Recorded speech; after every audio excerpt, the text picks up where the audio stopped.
This is the Lone Creator YouTube. We hope this video helps. You begin by confirming prerequisites. Make sure Roblox and Windows have latest updates, and you back up your Roblox settings plus the host's file.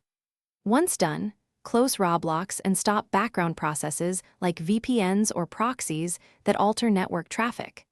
Now run command prompt as administrator and prepare to flush DNS and reset TCP/IP. These first steps clear common network blocks and ensure you can apply the protocol adjustments without interference from cached or redirected connections.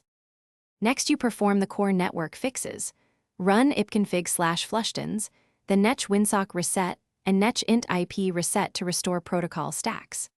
After rebooting, reinstall Roblox from a freshly downloaded installer to replace corrupt protocol files. Then open Windows Firewall settings and confirm Roblox is allowed for both private and public networks, and that relevant UDP/TCP ports aren't blocked. These steps repair low-level protocol issues and replace any damaged application network components. To finish, launch Roblox and test connecting to several games, watching server lists and ping times. If connections succeed, you're done. If issues persist, re-enable VPNs or security tools one at a time to identify conflicts, and only restore your backed up host's file if required. Key troubleshooting tip: if you still see protocol errors, create a clean Windows user account and test there.